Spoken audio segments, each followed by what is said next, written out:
Baik, mohon maaf atas kegangguannya ya. Memang Tes. cukup mengganggu. Saya akan lanjut ke materi. Jadi saya mau tanya nih, ini durasinya berapa menit ini? Kira-kira nih. Kalau Sampai besok. 3 jam cukup 3 jam? Sampai besok pun. Oke, kalau gitu sampai subuh ya. Siap-siap nih. Kalau yang ngantuk ntar kelihatan dari sini nih. Ayo, Wah. Dah, بعدين جيران. أنا مش فاضي أنا.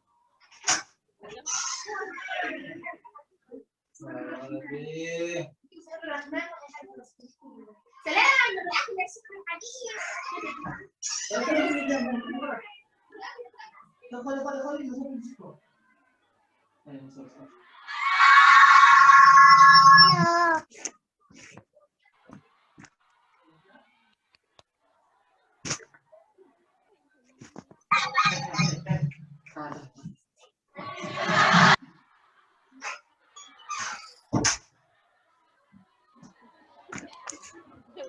Ya, terlalu banyak apa namanya tuh distraksi ya. Baik,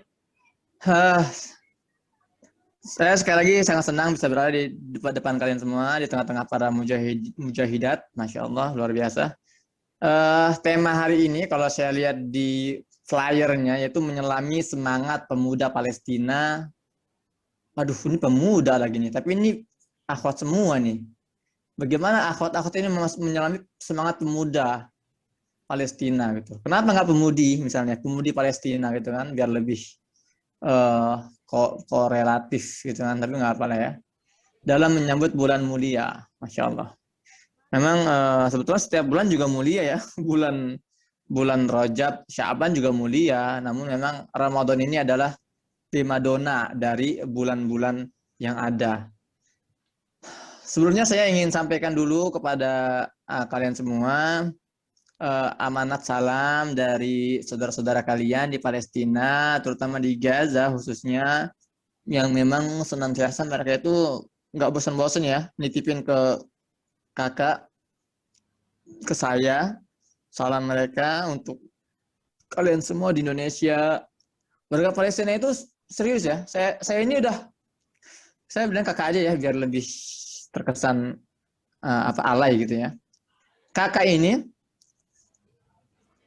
udah 10 tahun di Gaza dan selama 10 tahun ini nggak pernah bosan-bosan mereka tuh nitip salam. Kalau ketemu selalu nitip salam. Muhammad Hussein, salim ala ikhwana fi Indonesia. Salim ala ashabna, ala ahlina fi Indonesia gitu ya. Salam buat saudara-saudara kita di Indonesia. Gitu. Makanya dalam kesempatan yang malam hari ini saya sampaikan salam dari saudara-saudara kalian di Palestina untuk kalian semua dengan ucapan salam Assalamualaikum warahmatullahi wabarakatuh.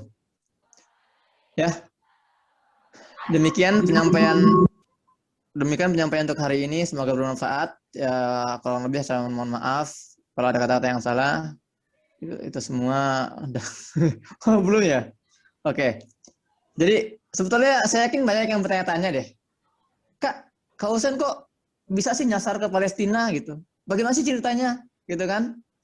Ya karena pertanyaan ini juga berkaitan dengan bagaimana kalian mau menyelami semangat ya pemuda Palestina gitu loh.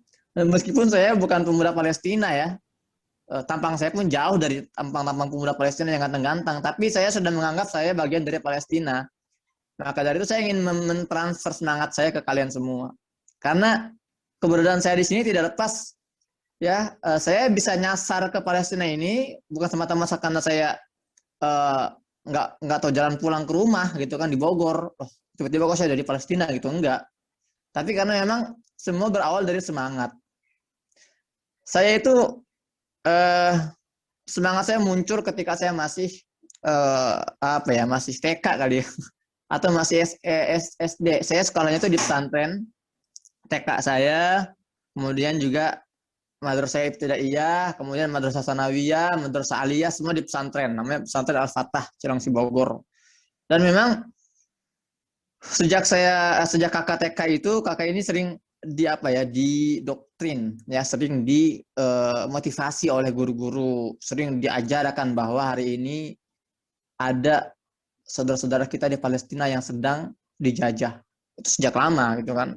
Bahwa kiblat umat Islam sebelum Ka'bah itu Masjidil Aqsa itu sedang dinodai, sedang dijadikan tawanan oleh para penjajah. Dan ketika itu hati kakak sekalipun masih kecil, masih madrasah ibtidaiyah itu sudah menggebu-gebu, sudah. Ya Allah, ini bagaimana saya bisa tidur dengan nyenyak di atas kasur rumah saya, sementara mereka di Palestina, anak-anak berteriak, anak-anak bayi itu mendengar dentuman bom, ya, kanan kiri, getaran-getaran, serangan-serangan dari penjajahan, mereka diusir dari rumah-rumah mereka. Itu terus terngiang-ngiang. Bentar. Oke, saya baru tutup jendela biar nggak berisik di sini. Terus terngiang-ngiang sampai suatu hari, ya, ketika saya menjelang kurang lebih saya kelas 6 SD, MI kurang lebih ya, itu datang seorang jurnalis asal Palestina, datang ke tempat saya, ke masjid pesantren tempat kakak dulu ini jadi santri. Dia bercerita tentang kondisi Palestina terkini, Masjidil Aqsa. Kemudian kita diputarkan video. Nah, video itu ada seorang anak perempuan, laki-laki, anak kecil ya, gadis cilik Palestina itu sedang membacakan puisi. Nanti saya kirim deh filenya ke tim di situ ya, di sekolah. Ini namanya sekolah Al-Fityan bukan sih namanya ini? Nama sekolahnya Al-Fityan ya? Al-Fityan ya. Ini di Medan kan? Alfitian Buraya. Iya, oke. Ntar saya coba saya kirim ini biar ntar diputar bareng-bareng di sana. Judulnya itu apa ya? Abi. Nah, itu judulnya Abi. Abi lima yaquluna anta mujrim. Wa fil haqiqati anta lasta mujrim. Abi lima harumuni min. Kisah tentang seorang gadis kecil yang akhirnya ditangkap oleh Zionis Israel dan dipenjara tanpa ada kesalahan, nggak ngapa-ngapain, tetap di penjara aja, dipisah dari keluarganya sampai bertahun-tahun tidak dibebaskan gitu kan. Ibunya menangis setiap hari karena ditinggal sang suami dan sebagainya. Itu kakak sangat tersentuh saat itu dan berazam. Nah, ini penting ya, berazam dalam hati, ya Allah, saya harus ke Palestina. Dulu saya masih kecil, saya nggak berpikir bagaimana teknisnya, bagaimana biaya operasionalnya, ya, ongkosnya nggak kepikir. Jangankan keluar negeri gitu kan, keluar Bogor aja nggak pernah saat itu kan. Nah, makanya, tapi saya nggak pernah mikirin itu. Yang penting apa yang saya lakuin, ya Allah, saya akan ke Palestina, ya Allah, saya mau ke Palestina. Mulai saat itu saya berazam, saya harus mempersiapkan diri. Nah, ini intinya ya, persiapan. Saya nggak tahu bagaimana saya akan tiba ke Palestina. Yang penting saya mempersiapkan diri. Sejak saat itu kakak mulai belajar bahasa Arab yang mati-matian. Pokoknya bagaimana menguasai bahasa Arab, karena kakak tahu Palestina itu orang-orang Arab dan bahasa utama itu bahasa Arab. Kemudian kakak juga belajar bahasa Inggris, ya. Kemudian juga mulai masuk pondok-pondok tahfiz sampai tahun 2010 akhir, masya Allah, dengan izin Allah Taala, ada delegasi kemanusiaan namanya Asia to Gaza. Jadi ratusan aktivis kemanusiaan dari Asia, negara-negara Asia berkumpul ya untuk menembus blokade Gaza tahun 2010 akhir. Alhamdulillah kakak ditunjuk oleh pimpinan kakak di pondok untuk bisa menjadi bagian dalam aksi ini, masya Allah. Ya, jadi kakak pun berhasil ke Gaza, Palestina, tanpa ongkos peser pun dari kantong kakak. Ada yang Suaranya ongkosin. putus-putus dan delay. Mungkin bisa Suara putus-putus. diperbaiki atau seperti apa? Kalau dari pihak sana gimana? Suara putus-putus? Enggak, oh berarti ini kayaknya Ibu Istiqomah aja ini. Apa koneksinya kayaknya yang ini yang 2.000 per bulan ya.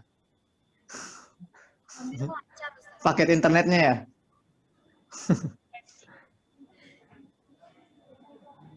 Ya, lanjut ya. Jadi intinya tahun 2010 akhir, ya, tahun 2010 akhir kita kakak dan para aktivis kemanusiaan Indonesia bergerak dan sampai di Gaza tanggal 5 Januari tahun 2011. Nah, sampailah di Gaza sampai saat ini gitu kan. Nah, jadi apa sih pelajaran yang bisa diambil? Ya, jangan berpikir tentang hal-hal yang istilahnya bisa malah membebankan pikiran kita gitu. Kalau pasti banyak di sini adik-adik di sini yang mau punya cita-cita bisa ke Gaza, ke Palestina untuk membantu gitu kan. Nah, sekarang tugas kalian gak usah mikirin bagaimana caranya, ya. Tapi apa? Tapi persiapkan diri, itu aja. Persiapkan diri. Perbaiki iman, pertebal ketakwaan, yakin ya, yakin bahwa kita kalau bagi Allah kalau Allah mau kita ke Palestina pasti nggak akan ada yang bisa menghalang-halangi. Nah, pertanyaan adalah sejauh mana kesiapan kita ya untuk menjadi hamba yang Allah pilih untuk bisa berjuang di Palestina, gitu kan? Karena ini bukan kebetulan, ini pasti sebuah pilihan. Nah, maka dari itu tugas kita ya adalah persiapkan diri, perbanyak informasi tentang Palestina, gitu kan? Pelajari hadis-hadis tentang Baitul Maqdis, keutamaan Baitul Maqdis. Kenapa sih kita harus ke Baitul Maqdis? Emang apa sih istimewanya Baitul Maqdis gitu loh? Istimewanya Palestina itu apa sih? Tuh Palestina juga sama kayak misalnya Irak gitu kan? Palestina juga sama.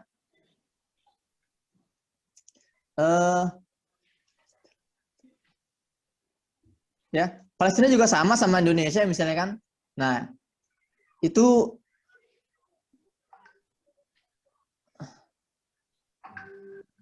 bentar ini ada yang pesan nih. Jadi itu semua bisa dijawab kalau kita mempelajari tentang Palestina, tentang Baitul Maqdis, keutamaan Baitul Maqdis. Saya mau kasih contoh. Gimana, ada kendala di situ? Suara jelas ya? Saya mau kasih contoh alasan kenapa Palestina begitu berharga. Ya. Nah, Palestina ini adalah negeri yang Allah berkahi. Allah sebutkan dalam Al-Quran, dalam surat Al-Isra ayat 1. A'udzubillahi minasyaitonir rajim. Bismillahirrahmanirrahim. Subhanalladzi asra bi'abdihi laila minal masjidil harami ilal masjidil aqsa alladzi barakna hawla. Linuriyahu min ayatina innahu huwas samiul alim. Saya yakin adik-adik semua di sini sudah sering dengar lah ya ayat ini, atau mungkin sudah hafal semuanya ayat ini, karena ini ayat yang wajib dihafal. Ya, kalau kalian cinta Palestina, mau berjuang untuk Palestina, ini ayat ini harus dihafal, difahami, ditadaburi. Subhanalladzi maha suci zat asra yang telah memperjalankan bi'abdihi hambanya. Siapa hambanya? Nabi Muhammad SAW. Minal masjidil harami ilal masjidil aqsa. Nah, ketika Allah menyebutkan minal masjidil haram, udah stop sampai situ aja. Dari masjidil haram ilal masjidil aqsa. Nah, ketika Allah sebutkan masjidil aqsa, itu nggak berhenti sampai masjidil aqsa doang, tapi apa? Alladzi barakna haula. Yang kami berkahi sekelilingnya. Ada satu pelajaran pertama yang bisa kita pelajari, ya, kita ambil hikmahnya. Pertama, bahwa ternyata Masjid Al-Haram dan Masjid Al-Aqsa ini dua masjid yang namanya langsung turun dari langit. Yang langsung Allah namakan. Jadi bukan dinamain oleh Nabi Muhammad SAW atau bukan dinamakan oleh Nabi Ibrahim, bukan. Tapi Masjid Al-Aqsa ini masjid yang namanya langsung diturunkan dari langit. Masjid Al-Aqsa. Alladzi barakna haulahu, yang Allah berkahi sekelilingnya. Memang keberkahan di Palestina luar biasa. Kalau kalian bisa ke sini ya, kakak melihat dengan mata kepala sendiri. Berkahnya Palestina, berkah tanahnya, berkah lokasinya, berkah orang-orangnya, buah-buahannya, sayur-sayurannya. Masya Allah. Anak-anak Palestina ini ya, pinter banget, jenius, cerdas-cerdas, pemberani anak Palestina ini. Ya, ibu-ibu di Palestina ini kisah nyata ya. Ya, kakak pernah ngobrol dengan seorang ibu-ibu. Ternyata ibu-ibu ini sekalipun anaknya udah banyak, udah 7 kalau nggak salah atau 8, itu masih kuliah. Saya bilang, loh, ibu kok masih kuliah? Emang ibu telat kuliahnya apa gimana? Oh enggak, saya sudah selesai satu.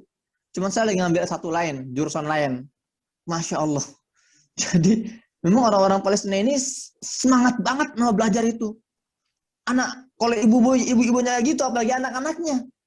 Makanya kalau kalian mantengin Instagram kakak ya, kakak kemarin posting teman kakak itu satu anak muda yang dia itu usianya masih 30 tahun.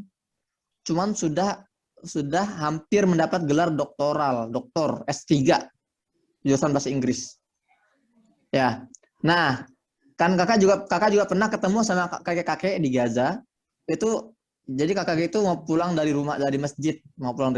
Nah, kakak kasih tumpangan naik mobil, ngobrol dia. Alhamdulillah anak saya sekarang lagi ada di negara Eropa mana gitu. Saya tanya emang anaknya kuliah bekerja kayak lagi menyelesaikan S3 katanya kan. Oh, S3 apa? Dia punya 3 S3. Bayangkan, dia punya 3 S3.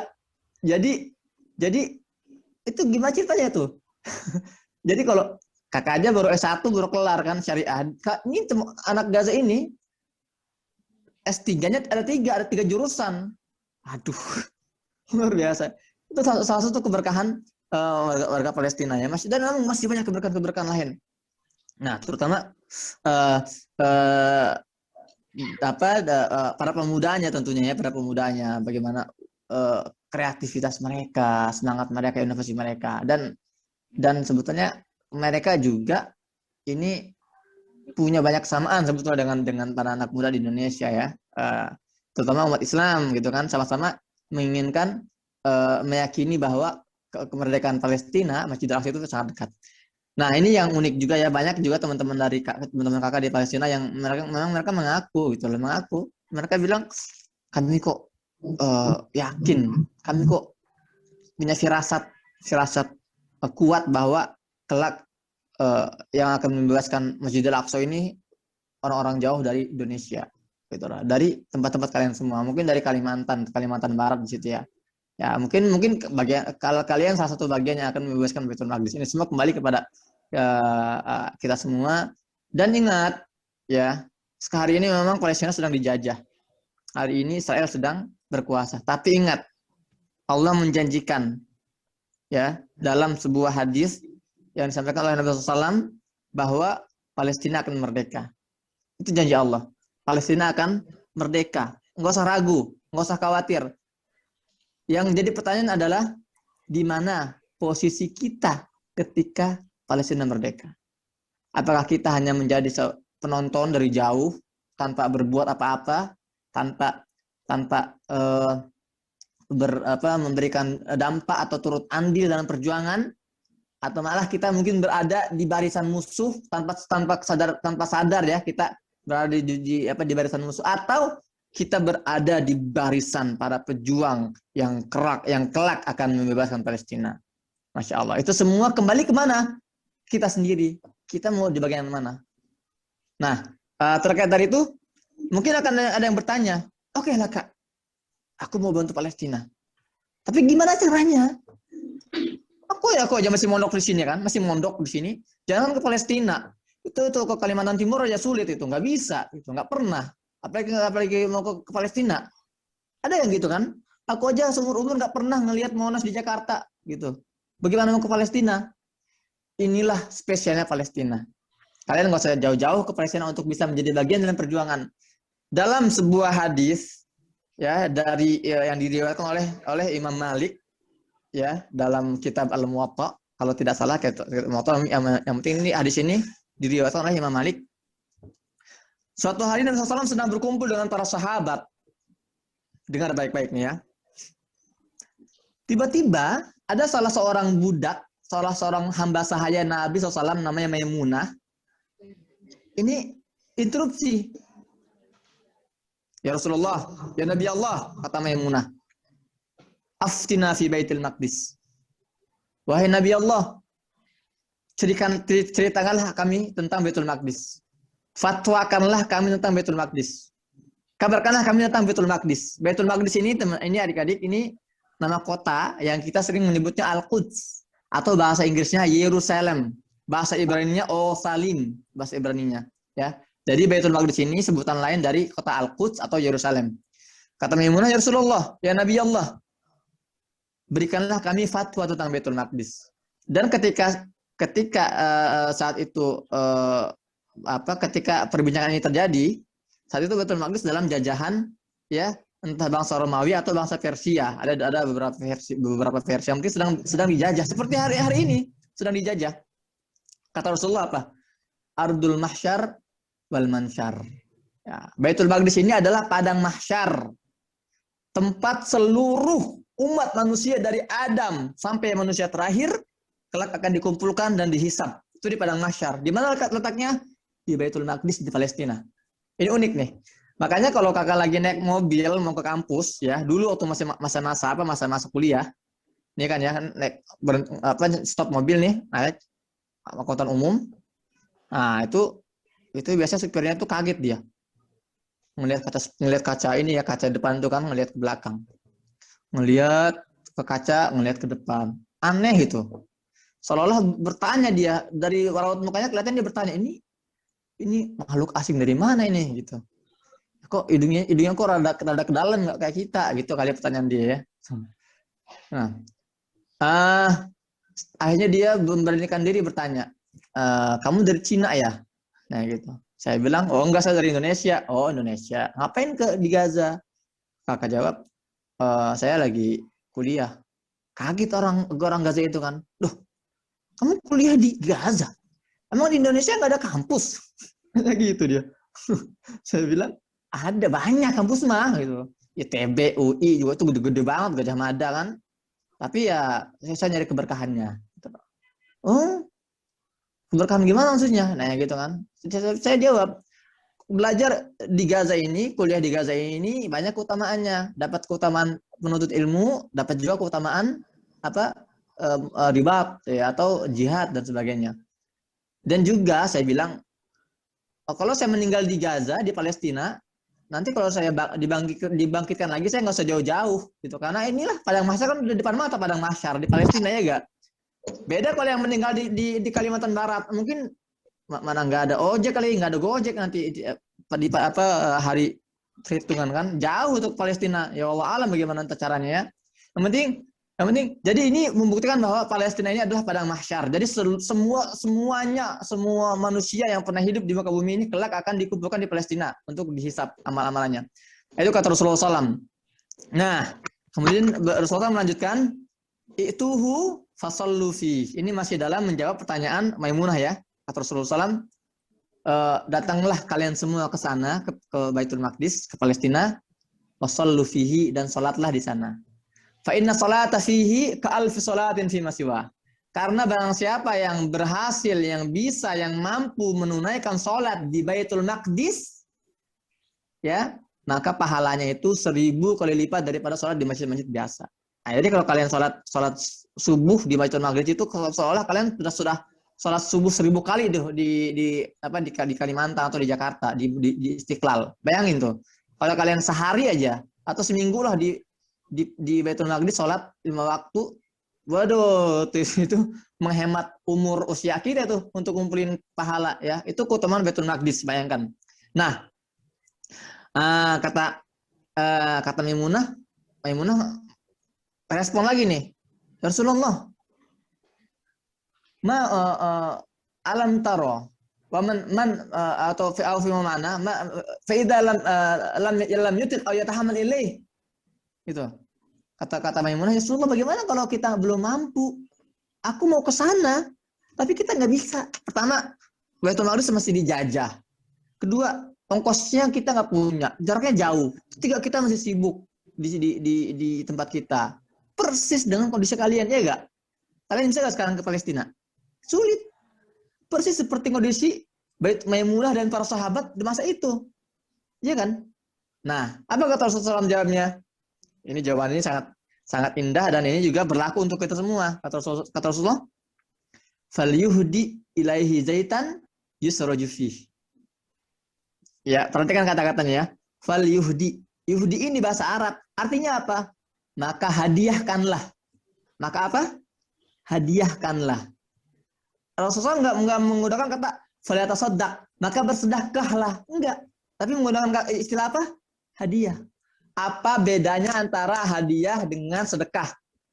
Nah, ini bedanya. Kalau sedekah itu biasanya dari orang yang mampu ke orang yang nggak mampu, ya nggak? Dari orang kaya ke orang miskin, dari para pengusaha ke orang minta-minta atau ke anak yatim dan sebagainya. Tapi kalau hadiah enggak, hadiah itu adalah pemberian dari orang yang mencintai seorang orang lain, ya kan? Nggak mungkin kalian entar hari ibu misalnya ya, aku mau sedekah buat mama, mah ini sedekah buat mama, kan nggak enak dengarnya kan? Lah, maka kira mama ini tukang minta atau orang miskin gitu. Enggak, tapi kalian nyebutnya apa? Hadiah, gitu ya. Mah, ini hadiah dari aku untuk mama. Pah, ini hadiah dariku untuk mama. Nah, makanya Nabi SAW menggunakan istilah ya hadiah untuk umatnya yang mau membantu Palestina, bukan sedekah. Jadi apa? Jadi intinya ini selalu ada pesan bahwa, hey umat Islam, umatku, hey adik-adik semua, orang-orang yang sedang berada di Palestina hari ini adalah orang-orang yang harus kalian cintai. Maka pemberian dari kalian untuk mereka itu bukan sedekah, tapi apa? Hadiah. Dan bedanya antara sedekah dengan hadiah, sedekah ini biasanya apa sih? Hal yang sepele. Kalian punya uang 1 juta. Berapa yang kalian sedekahkan biasanya? 20.000. Itu kan udah merasa kegedean. Udah banget nih. Ditukar dulu 5.000 ngasihnya. Ya kan? Tapi kalau hadiah enggak. Hadiah itu pemberian yang mahal, yang prestis, yang sangat berharga buat kita. Hadiah. Makanya itu yang diperintahkan. Kata Rasulullah, "Fal yuhdi ilaihi zaitan yusraju fi." Maka kirimkanlah hadiah berupa minyak. Saat itu minyak ya. Karena minyak zaitun saat itu tuh merupakan komoditas yang sangat mahal dan sangat keren saat itu. Artinya hal yang paling bernilai saat itu tuh minyak zaitun saat itu. Sampai sekarang pun masih bernilai. Tapi jangan disalahartikan ya. Ntar dari sini semuanya berlomba-lomba borong minyak di warung. Kita mau kirim minyak ke Palestina misalnya, enggak juga gitu kan. Itu hanya analogi gitu loh.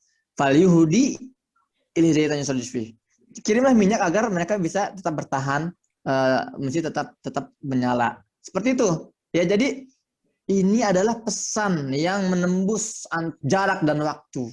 Memang pesan ini disampaikan, dijawabnya untuk Maimunah, tapi pada hakikatnya pesan ini pun jawaban untuk kalian semua, untuk kita semua yang mau membantu Palestina dari kejauhan. Nah, sekarang pertanyaannya gini ya. Gini pertanyaan nih. Aduh Kak, buru-buru kita mau kirim bantuan ke sana. Orang aku ya jajan masih minta ke mama papa atau minta ke abi umi, ya gak sih? Bagaimana kita mau bantu? Nah, ini ada strategi yang sangat luar biasa. Ini kakak sering, setiap kali kakak ngisi di forum-forum itu kakak selalu sampaikan. Kita menggunakan metode, ntar saya pastikan dulu ya.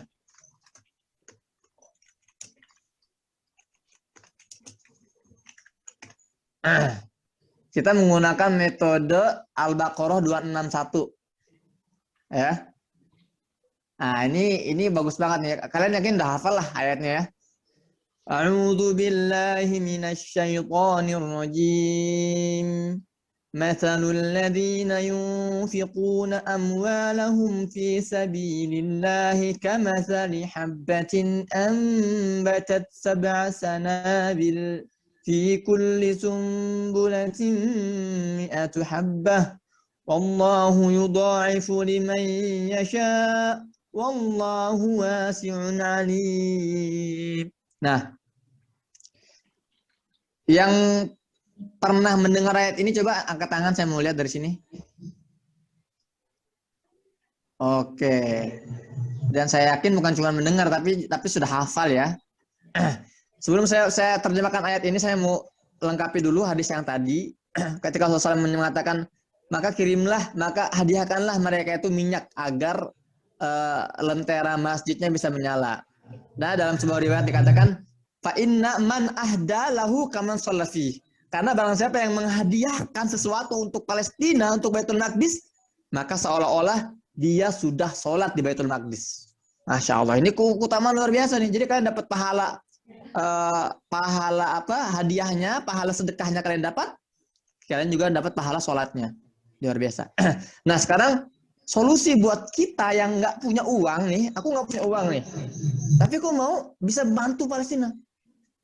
Gampang sekali. Ya, kita harus menggunakan nih akal kita. Kita harus kreatif gitu. Dari yang saldo kita itu 0 rupiah, kita bisa punya saldo miliaran rupiah di timbangan amal kita kelak. Caranya bagaimana? Nabi SAW pernah bersabda, "Man dalla ala khairin falahu mislu ajri fa'ilihi." Barang siapa yang menunjukkan kebaikan kepada seorang, kemudian orang itu melakukannya, maka pahala yang dilakukan orang itu juga akan masuk ke kita. Kita akan terima. Gitu ya. Jadi gini, kalian pulang dari sini misalnya, atau kalian habis ini minjem handphone atau alat telekomunikasi di pesantren, aku mau hubungi bibi saya, aku mau hubungi pamanku. Ngapain? Aku mau nyuruh menekan mereka untuk bantu Palestina. Gitu. Itu cara yang terbaik. Ini Palestina ini menjelang Ramadan, mereka dapurnya kosong. Tuh. Mereka perlu logistik. Tolong dong dibantu sebisanya, gitu ya. Nah, pun minta ntar bibinya ternyata bibinya karena mendengar nasihat dari kalian, oke. Bibi akan kirim 1 juta. Kirim ke rekening mana? Oh, ada tuh ntar rekening INH lembaga misalnya. Oke. Bayangkan. Dalam ayat Al-Qur'an surat Al-Baqarah ayat 26, ayat 126, 261 Allah berfirman, perumpamaan orang yang menginfakkan hartanya di jalan Allah itu seperti orang yang menanam satu benih ya, 1 butir benih ditanam. Kemudian benih itu tumbuh jadi 7 batang. Ya, 7 cabang. Dan setiap cabang itu melahirkan 100 benih, gitu kan? Artinya apa? 1 kali 7 berapa? 7. 7 kali 100 berapa? 700. Kalau kalian berhasil meyakinkan bibi kalian untuk sedekah 1 juta, maka kalian juga dapat kebagian pahala seolah-olah kalian telah bersedekah berapa? 700 juta. Tuh, coba tuh. Kalian nggak akan melihat hasilnya. Tapi ntar ketika di hari hisab, hari perhitungan, kalian akan kaget. Ya Allah, ini timbangan amal saya ini. Iya benar. Dari mana? Saya sholat tahajud aja jarang kok. Puasa Senin Kamis ya itu jarang-jarang banget. Ini kok seberat ini timbangan amalku. Ini adalah timbangan amal karena kalian ya mengumpulkan donasi untuk Palestina. Masya Allah. Itu kok 1 juta. Kalian belum telepon di paman. Paman punya adik paman, adik kakak paman, terus nenek, kakek, kemudian sepupu, tetangga, kekerabat, telepon semua, teleponin terus, paksa aja, gitu loh. Nggak usah malu, aku malu kak. Biarlah aku yang malu minta kepada mereka. Yang penting jangan sampai orang-orang Palestina sampai meminta-minta kepada kita, iya gak? Biarlah aku yang malu mengemis kepada dunia. Yang penting bukan orang Palestina mengemis kepada kita. Kenapa? Karena yang sedang diperjuangkan oleh warga Palestina hari ini bukan semata-mata tanah air mereka. Tapi yang sedang diperjuangkan adalah Masjidil Aqsa. Masjidil Aqsa ini adalah kiblat kita, kiblat para nabi, kiblat kalian semua. Kiblat umat Islam sebelum menghadap ke Baitul Maqdis. Yang sedang diperjuangkan oleh warga Palestina hari ini adalah kehormatan kita, kehormatan kakak, kehormatan kalian semua di sana. Maka dari itu kalau kita mau bantu mereka, kita bantu dengan apa yang kita mampu. Seperti itu. Ya. Dan ini adalah praktek dari perintah Nabi Muhammad SAW. Dan jangan kaget ya. Jangan kaget nih. Kalian banyak beramal seperti ini, itu Allah akan mudahkan pelajaran masuk ke otak kalian. Ini kisah nyata. Kakak ini lulus dari Madrasah Aliyah itu nggak pinter nahwu sorof, ya nggak, karena porsi pelajaran nahwu sorof di Madrasah Aliyah tempat kakak belajar tuh nggak cukup. Lulus Aliyah masih belum bisa baca kitab kuning, belum bisa. Masih blank lah kemampuan sorofnya. Sampai akhirnya kakak ikut di pesantren di Jawa Tengah. Ya, ini tips dan trik buat kalian yang mau cepat masuk ilmunya ya. Kakak masuk ke sebuah pesantren di Jawa Tengah, Meranggen namanya. Pesantren juga Al-Fatah, Sufa Hizbullah, khusus Nausorof. Itu kakak cuman 11 bulan di sana. Masya Allah, itu ilmunya yang masuk ke otak. Wah, lebih dari 12 tahun yang kakak pelajari dari SME sampai aliyah. Apa rahasianya? Di tempat kakak belajar itu belajar satu hari cuma 2 jam atau kurang, kadang cuma 1 jam, kadang cuma setengah jam. Dan itu pun sering ditinggal oleh guru, oleh kiai kita, Allah yarhamu, ditinggal ke Jakarta gitu loh berhari-hari. Kita belajar dikit doang, dikit-dikit belajarnya. Tapi apa yang kita lakuin? Kita disering suruh ngecor, sering disuruh masang bata, menyangkul untuk benerin misalnya benerin gubuk orang, benerin bersihin kuburan. Kita disuruh banyak-banyak amal. Dan itu Masya Allah terasa banget. Semakin kita banyak amal, semakin kita beramal soleh, itu ilmunya masuk tuh gampang. Cuing, cuing, cuing, cuing, cuing. Sampai sekarang kakak ini di Gaza ini, kalau udah bicara nahwu sorof, itu orang-orang Gaza sampai pada hormat. Kakak nongkrong sama para dokter-dokter bahasa Arab di Gaza itu. Dan ketika bicara masalah nahwu sorof, mereka kaget. Loh, kamu kok pinter banget bahasa Arabnya? Kok qawaid Arabiahnya pinter banget? Belajar di mana? Belajar di Indonesia. Nah, maka dari itu buat adik-adik semua ini motivasi. Ini kita sambil satu kali bahasa itu peribahasa Indonesia, satu kali mendayung 2-3 pulau terlampaui gitu ya, atau sambil menyelam minum air, atau melempar satu batu kena 2 burung.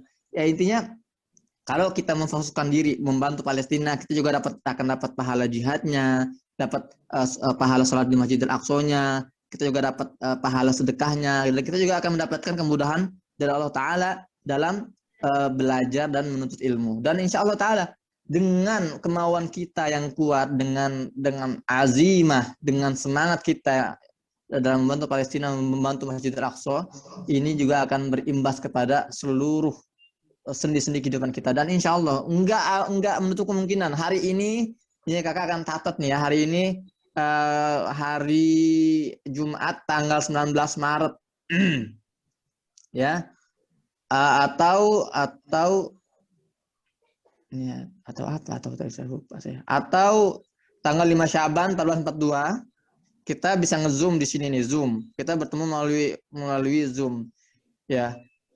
Bukan hal sulit bagi Allah Ta'ala kalau tahun depan atau mungkin setelah Ramadan kita mungkin bisa bertatap muka di Palestina, bertemu di Palestina, berjumpa di Palestina, bersama-sama berjuang di medan jihad, di medan perjuangan di negeri para nabi ini, insya Allah Ta'ala. Saya doakan juga dari Gaza, dari Palestina, dari bumi yang diberkahi, kakak doakan semoga Allah Ta'ala memudahkan adik-adik semua dalam belajar, dalam menuntut ilmu ya. Kalau ada yang sakit, Allah angkat penyakitnya.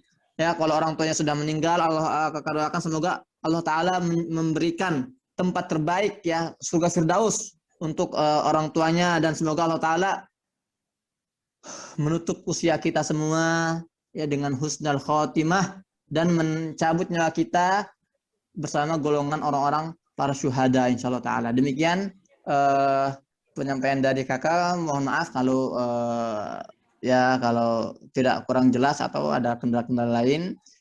Saya kembalikan ke moderator. Akhir qouli hada, astaghfirullah li wa lakum. Assalamualaikum warahmatullahi wabarakatuh.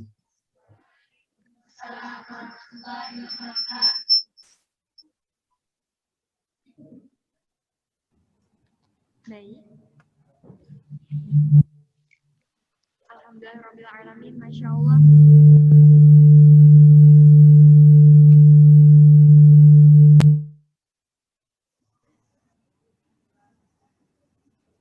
Baik. Masya Allah.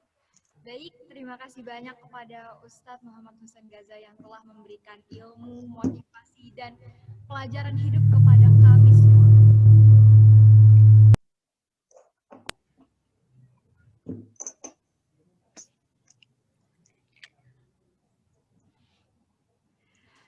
Baik Ustadz, boleh kita lanjutkan ke sesi selanjutnya?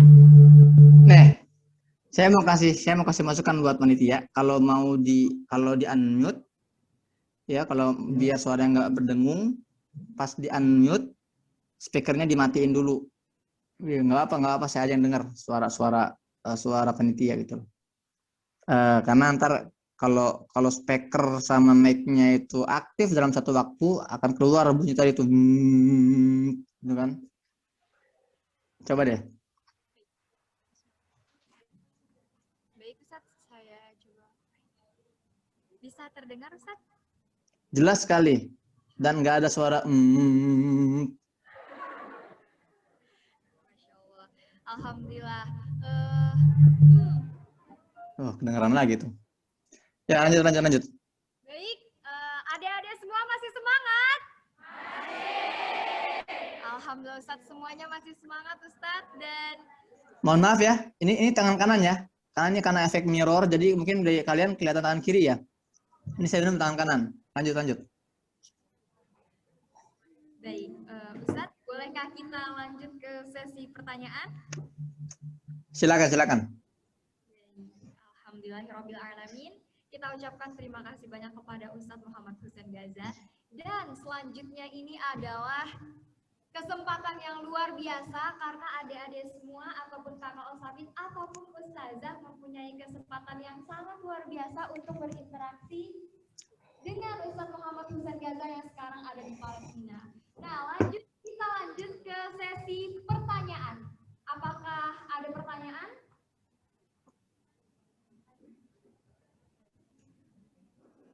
Ayo kita akan berikan 2 kesempatan bertanya. Ingat hanya 2. Wah, sedikit sekali ini sebenarnya. Ayo kita gali ilmu yang sedang bergerak dari Ustaz. Apakah ada pertanyaan? Ada pertanyaan? Boleh angkat tangannya? Ada.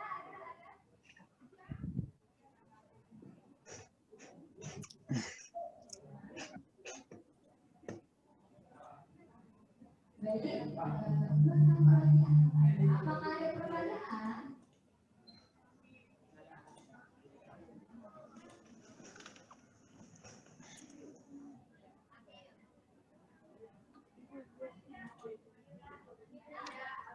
Oh, Masya Allah. Ada Ustaz, kita silakan dulu.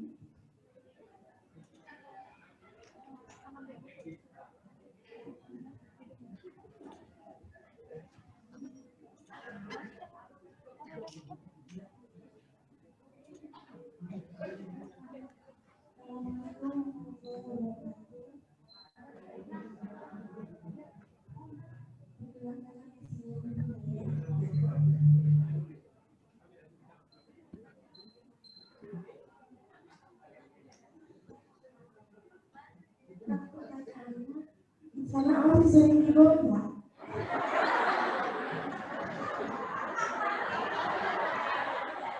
Masih. Sudah?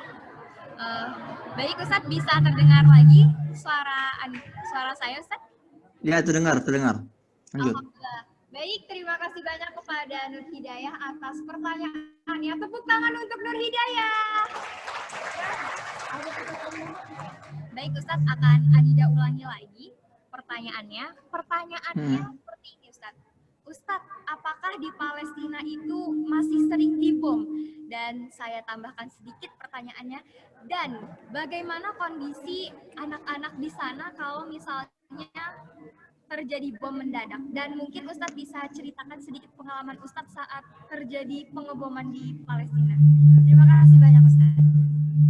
Ya, bagus sekali ya pertanyaan dari saudari Nur Hidayah. Insya Allah, cahaya petunjuk, luar biasa sekali. Sebetulnya Gaza hari ini intensitas serangan bom itu sudah sangat berkurang karena Gaza ya sedang memasuki masa-masa gencatan senjata. Jadi bagi adik-adik yang kurang memahami ya peta politik di Gaza atau kondisinya, jadi di Gaza ini sekarang dibentengi oleh para pejuang, namanya pejuang Muqawamah. Ya. Jadi anak-anak muda ya bersatu padu, mereka membangun kekuatan, mereka membuat senjata sendiri-sendiri, sampai akhirnya mereka membuat roket, dan para pejuang ini berhasil ya menghentikan serangan-serangan yang dilontarkan oleh Israel. Sampai akhirnya mereka menyepakati gencatan senjata. Jadi kalau Israel nyerang nih, langsung diserang balik oleh para pejuang Gaza. Makanya kapok mereka untuk saat ini gitu kan. Ini bukan berarti pertempuran berakhir. Namanya gencatan senjata. Ini bisa kita bisa sewaktu-waktu, mungkin malam ini bisa aja ya jatuh bom ya dan dibombardir dan sebagainya. Sebetulnya untuk penjelasan ini kalau mau lengkapnya itu udah kakak jelasin di salah satu episode di vlog YouTube ya Muhammad Hussein Gaza. Ini ntar bolehlah setelah ini atau kalau ada waktu yang apa ada waktu luang ya ntar diputarkan juga tuh video-video vlog-vlog saya Muhammad Hussein Gaza di YouTube. Bagi yang punya apa yang bisa akses YouTube bisa juga kunjungi channel Muhammad Hussein Gaza. Nggak usah di subscribe, nggak apa-apa ya. Yang penting itu ada tombol lonceng, dipencet aja ya. Di situ banyak, di situ kakak jelasin tuh bedanya antara terorisme Israel di Gaza dan di tepi barat. Itu beda, itu bagus banget untuk kalian pahami. Bagaimana anak-anak Gaza itu, anak-anak Palestina diculik, itu bagaimana kondisinya, bagaimana prosedurnya dan sebagainya. Dan bagaimana sih kondisi anak-anak Gaza sekolah di tengah bombardir, itu juga ada di vlog Muhammad Hussein Gaza. Ya, kakak pernah tuh bikin vlog ke sekolah anak-anak Gaza, tiba-tiba ditutup karena apa? Karena terkena bom. Ya akhirnya kakak jalan-jalan, ketemulah anak Gaza yang lagi jalan, terus ditanya, kamu kenapa nggak sekolah? Dia bilang, karena sekolah kita baru dibom. Itu ada itu vlognya di Muhammad Hussein Gaza ya, ntar dicek aja. Nah, jadi itu panjang kalau harus dijelaskan di sini, tapi ntar bisa dicek di channel YouTube. Dan kondisi anak-anak ketika dibom itu ya, masya Allah, macam-macam. Ya, pernah waktu 2012 itu Gaza dibombardir setiap hari itu, ya dengan pesawat tempur. Satu hari kakak lagi liputan di rumah sakit. Ya, itu lagi di tengah bombardir tuh. Dentuman sana sini. Tiba-tiba di rumah sakit tuh ada semacam lahan hijau gitu kan. Lahan hijau tempat para pasien menunggu tuh di luar bangunan.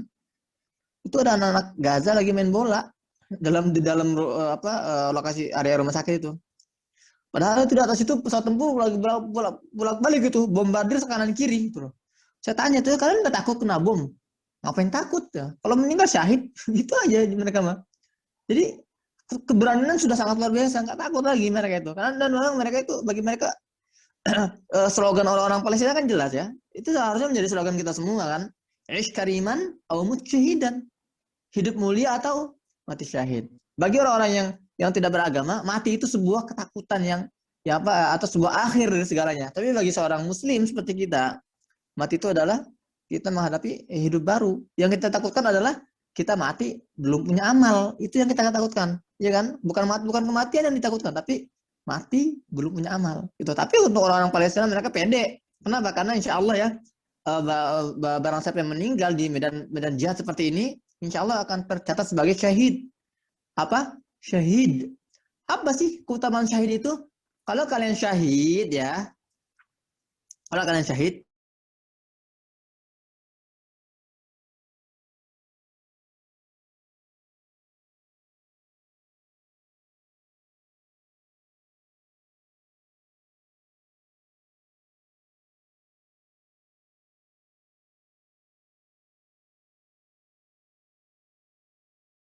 masuk surga tanpa hisab.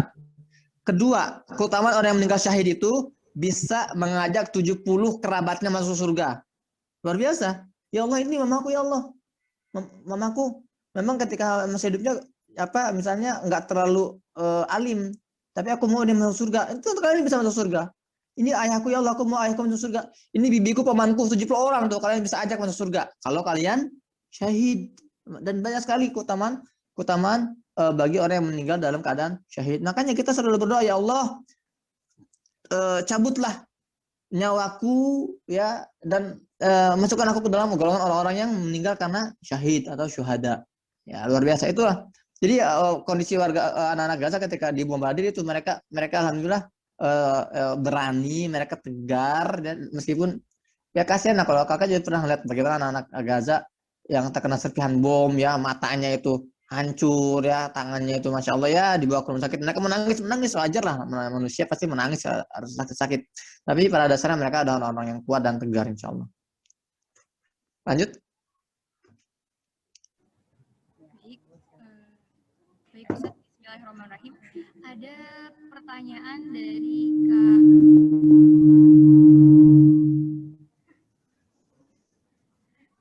Kak Hani. Ini Ustadz, bagaimana perasaan Ustadz saat pertama kali pergi ke Palestina dan setelah sampai di Palestina? Ya, excited ya. Excited itu artinya sangat merasa, sensasinya itu sangat luar biasa sekali. Ini ada salah satu keberkahan Palestina yang nggak akan dirasakan ya, kecuali oleh orang-orang asing ya. Orang Palestina nggak bisa merasakan keberkahan ini, tapi orang asing yang masuk ke Gaza itu akan merasakan keberkahan ini. Yaitu apa? Orang asing yang masuk ke Palestina atau ke wilayah Gaza ya, Palestina secara umum itu nggak akan ngerasa asing, nggak akan ngerasa hidup di tanah yang asing. Itu aneh. Kakak ini sebelum kakak ini ke Gaza, ya, Palestina, ini kakak tuh melewati beberapa negara, pernah masuk ke Turki, ya saya ngelewati Iran, melewati Suriah, lewat Lebanon, masuk ke Mesir, ya kayak sempat keliling-keliling negara-negara Timur Tengah. Itu selama itu kakak merasa asing, wajar lah, kakak orang Bogor gitu kan, tinggal di tengah orang Turki, asing gitu, ya kan? Biasanya makan singkong, ini suruh makan kebab gitu kan. Nah, anehnya ketika kakak dari Mesir itu masuk ke Gaza, itu tiba-tiba sensasi apa ini? Kok serius ini? Saya bukan sedang stand-up komedi bukan ya, tapi serius ini. Loh, kok ini sih merasa tenang gitu loh, merasa nyaman gitu loh, merasa tentram. Padahal saya itu masuk ke dalam wilayah konflik. Kakak kira kakak ada yang ngerasain kan? Kakak curhat tuh ke teman-teman aktivis Indonesia lainnya. Ternyata jawaban mereka sama. Kami juga gitu katanya. Bahkan nih, sekitar sebulan yang lalu ini kakak ketemu sama orang Kristen, seorang perempuan Kristen. Dia masuk ke Gaza bersama Palang Merah Internasional, ya. Nah, masuk ke Gaza, ketemu sama kakak, ngobrol-ngobrol. Kalau kalian lihat di Instagram, kalian ngelihat itu postingannya. Ngobrol-ngobrol ya, bagaimana kondisi dia di Gaza gitu kan, bagaimana perasaan dia. Nah, tadi dia orang Kristen ya, dan Gaza ini mayoritas orang Muslim ya, hampir 99% lah orang Muslim. Saya tanya tuh, Mbak, namanya itu Mbak Gorita namanya. Mbak, gimana Mbak perasaannya di Gaza? Merasa asing nggak? Jawaban dia apa? Enggak loh. Saya merasa nyaman. Bahkan kalau boleh saya mau ajak keluarga saya main ke Palestina. Dia bilang gitu. Dan memang itu adalah keberkahan tanah Palestina. Ya Masya Allah. Jadi dalam sebuah hadis Rasulullah SAW pernah bersabda, ya, innal imana hina mataqa'u al-fitan huwa bisyam. Keimanan sesungguhnya itu ketika fitnah sedang merajalela di mana-mana, itu keimanan itu adanya di Syam atau di wilayah Palestina dan sekitarnya. Jadi itulah sensasi kakak ketika takut gak sih? Pasti ada rasa khawatir. Ini juga pengalaman ya. Pengalaman pertama kakak ngedengar dentuman bom di kampus gitu kan. Ini kakak suatu hari masuk ke kampus ya, ke ruangan kampus pagi-pagi, duduk mendengar mata kuliah. Tiba-tiba nggak lama kemudian bangunan bergetar gitu kan. Ada bom dekat kampus, ada bom. Wah, kakak langsung panik gitu kan, melihat kanan kiri. Ternyata mahasiswa lain tuh nggak ada yang panik, kakak doang sendiri panik. Jadi kayak orang aneh gitu kan. Ternyata mereka udah terbiasa, orang ya mereka melanjutkan pelajaran mengajar ya dengan normal gitu loh. Tapi ketika mereka ngeliat kakak panik itu, mereka ketawa-ketawa gitu loh. Ini kayaknya nih anak baru nih dia. ya baru ngerasain ngedengar suara dentuman bom gitu kan. Wajar lah. Namanya rasa panik, rasa takut bagi manusia itu ada, namun alhamdulillah keberkahan Palestina ini lebih mendominasi ya, lebih mendominasi. Jadi membuat kakak lebih betah dan lebih merasa tentram berada di negeri para nabi ini. Ya, seperti itu.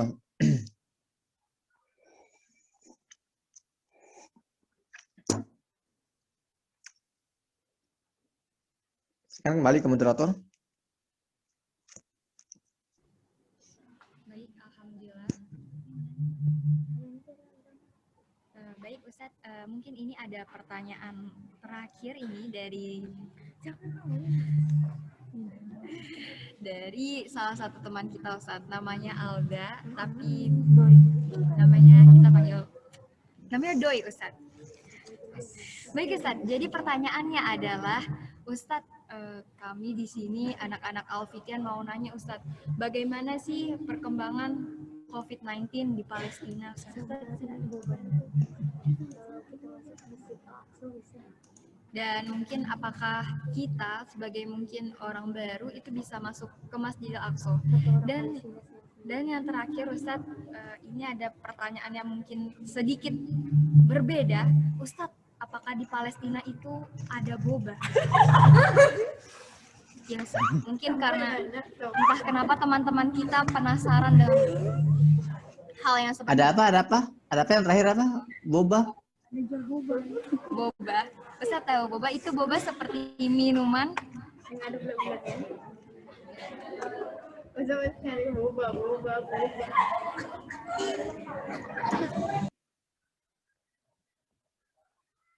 Oh, bubble tea gitu ya?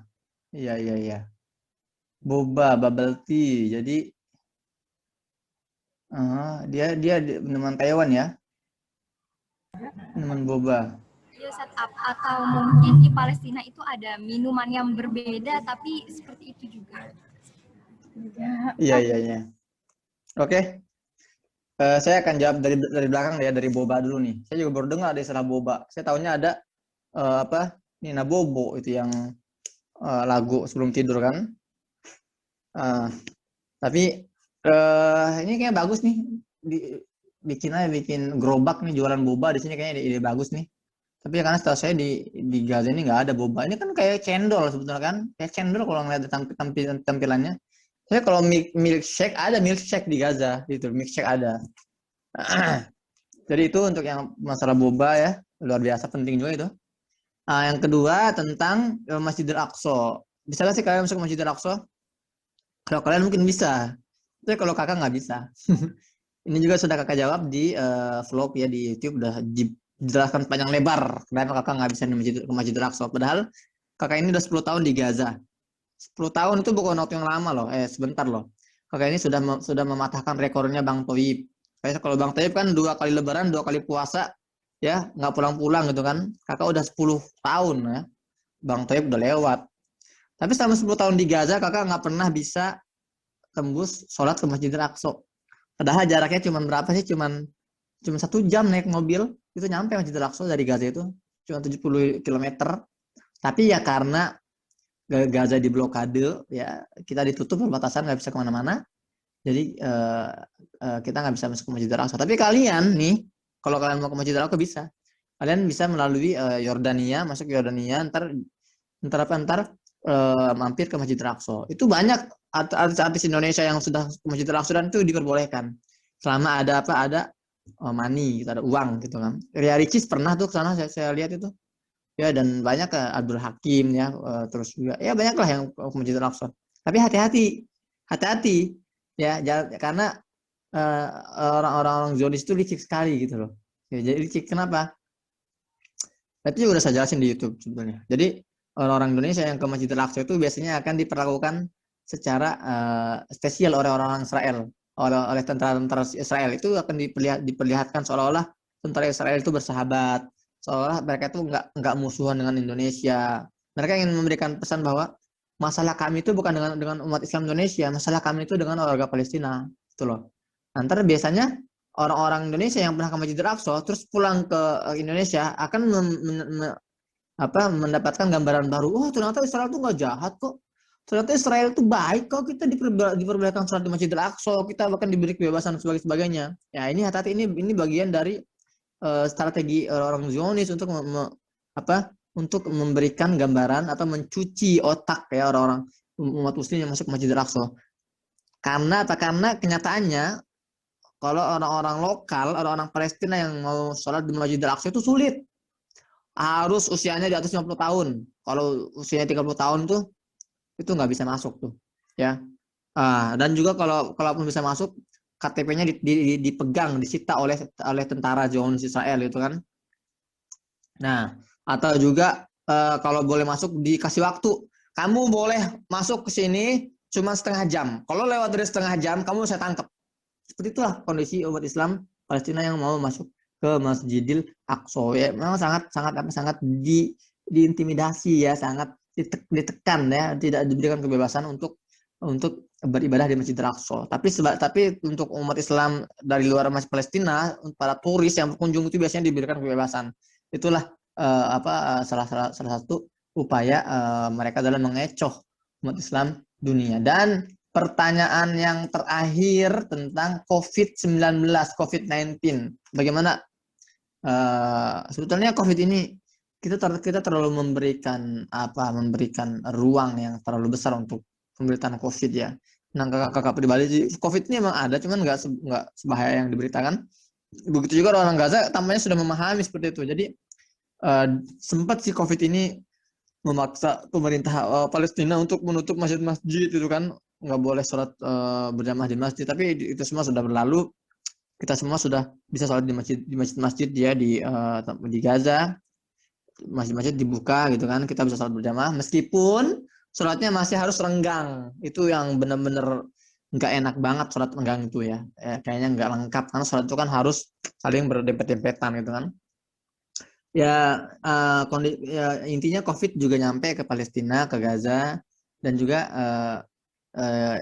vaksin juga sudah mulai masuk nih ke wilayah Gaza nih. Vaksin udah ngeri banget. Kakak sendiri nggak mau divaksin kan, khawatir lah terjadi apa-apa ya, dan sebagainya.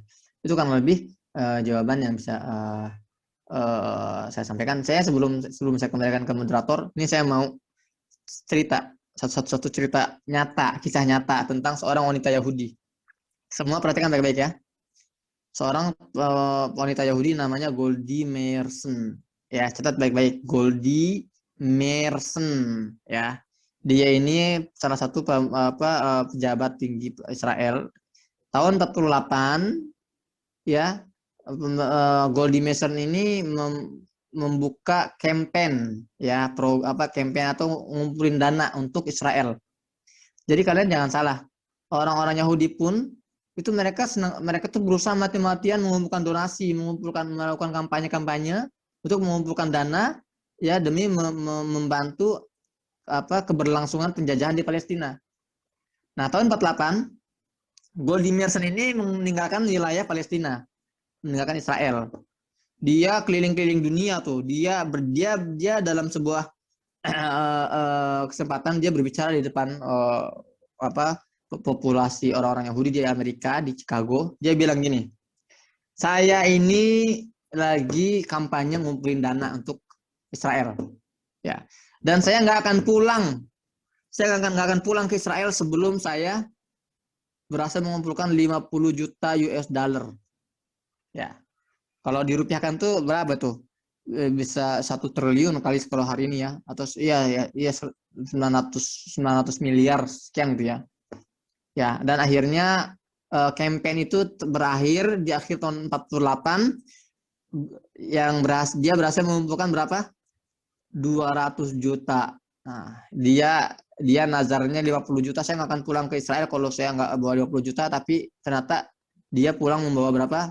200 juta US dollar. Nah, ini harusnya menjadi tantangan buat kalian gitu loh. Kalau orang-orang Yahudi aja itu mereka mati-matian membantu penjajahan dengan segala sekuat tenaga, kita harus lebih mati-matian gitu loh. Makanya keren banget nih kalau masing-masing ini adik-adik ini punya semangat yang sama. Saya nggak akan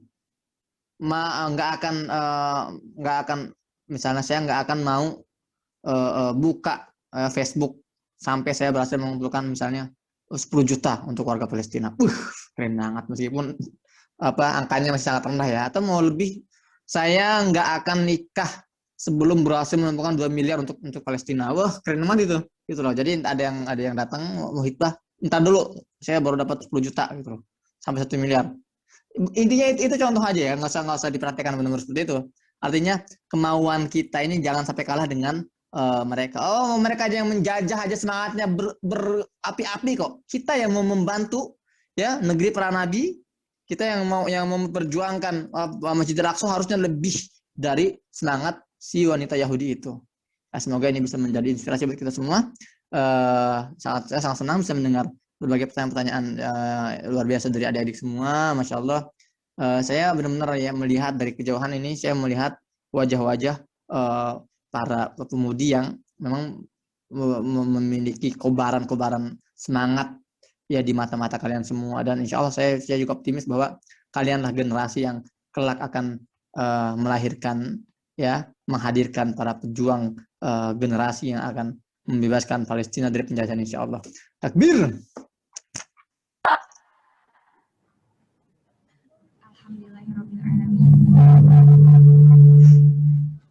Alhamdulillahirrabbilalamin. Baik Ustadz, Masya Allah. Alhamdulillahirrabbilalamin. Ya Allah, terima kasih banyak kepada Ustadz. Terima kasih banyak kepada Ustadz Husain Gaza yang telah memberikan waktu, kesempatan, dan ilmunya kepada kami semua hari ini, anak-anak Al-Fityan School Kuburaya. Dan semoga acara kita pada kesempatan kali ini membawa berkah dan menjadi cita-cita awal bagi kita untuk berjuang untuk terus menjadi pemuda Islam penerus generasi masa depan. Amin, insyaallah.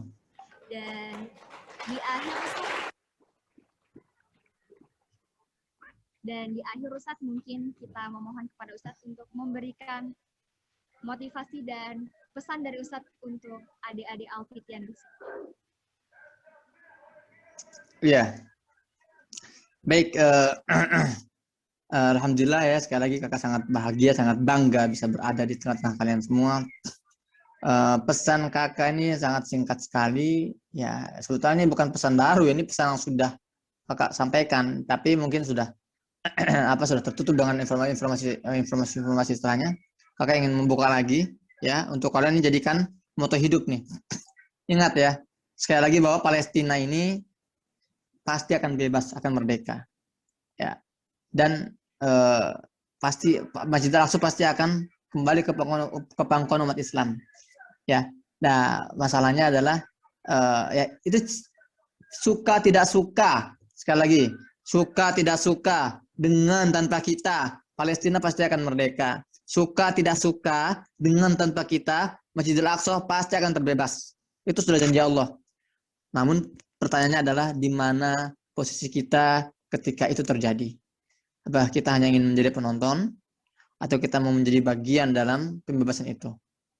Dan adik-adik semua, apapun impian kalian, apapun cita-cita kalian di masa depan, kalian mau jadi apa, kalian mau belajar apa, selalu sandingkan Masjidil Aqsa dengan cita-cita kalian. Kalian mau jadi seorang insinyur, jadilah insinyur kelak akan berandil dalam pembebasan Masjidil Aqsa. Kalian menjadi seorang dokter, jadilah dokter yang kelak ya akan menjadi bagian dari perjuangan Masjidil Aqsa. Kalian menjadi seorang pengusaha, apapun itu, karena Allah akan meninggikan derajat siapapun ya yang menyandingkan impian dan harapannya dengan harapan pembebasan Masjidil Aqsa insyaallah taala. Dan semoga Allah memudahkan langkah kita semua, yang meringankan beban semua, dan semoga membantu kita semua menjadi bagian dalam pembebasan Masjidil Aqsa, Baitul Maqdis, dan Palestina. Demikian dari kakak, semoga bermanfaat. Akhir qouli hada, astaghfirullah li wa lakum. Assalamualaikum warahmatullahi wabarakatuh.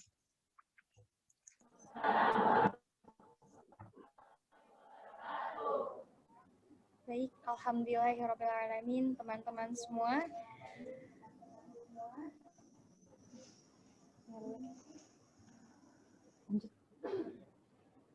Kita mohon izin share screen sebentar, Ustaz.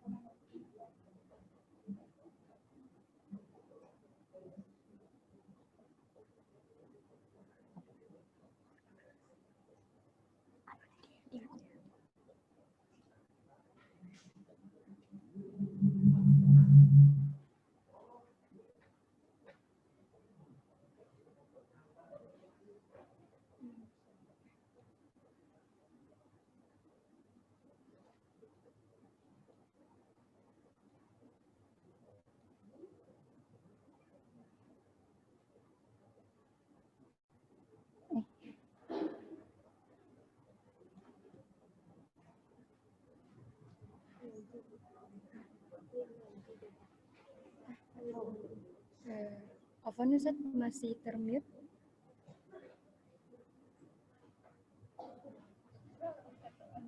Bilang.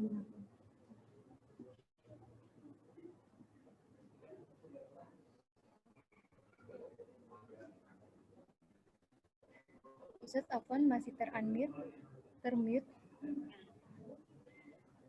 Ya, masih Elsa. Ya gimana? Baik Ustaz, kita mohon izin untuk berfoto dulu. Oke. Yang pertama Ustaz, kita hitung 1 sampai 3 ya Ustaz. Bismillahirrahmanirrahim. 1, 2, 1, 2, 3. Baik, dan selanjutnya teman-teman semua kita akan foto melalui Zoom dengan Ustaz Muhammad Hussein Gaza. Bismillahirrahmanirrahim.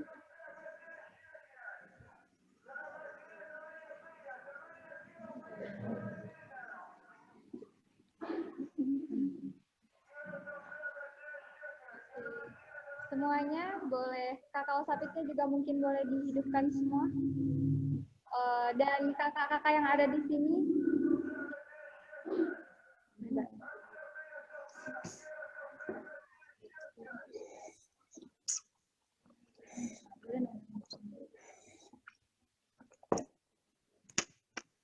Baik, boleh dibuka dulu semuanya kameranya. Bagi kakak-kakak yang mungkin dari pihak INH juga.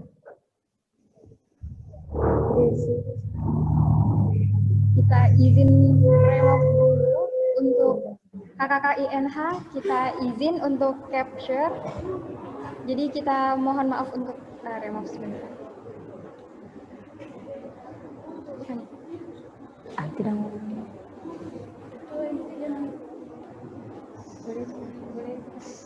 Tinggal dong. Ini siapa? 6C siapa? 6C. Punya.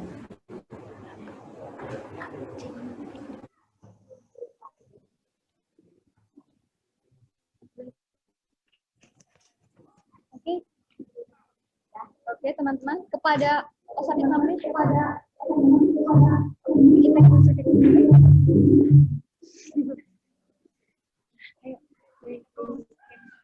Oke, kita akan capture. Oke, semuanya, Osapit.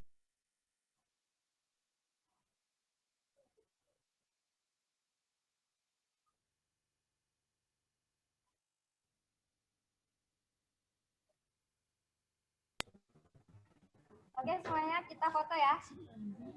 Senyum ya semuanya. Bismillahirrahmanirrahim. Ustadz, kita mohon izin foto. 1, 2, 3. Lagi, sekali lagi. 1, 2, 3.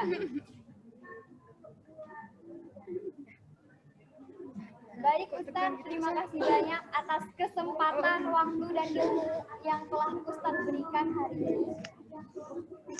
Sama-sama. Ya, oke ya. Saya pamit ya. Assalamualaikum. Baik Ustadz. Jazakumullah.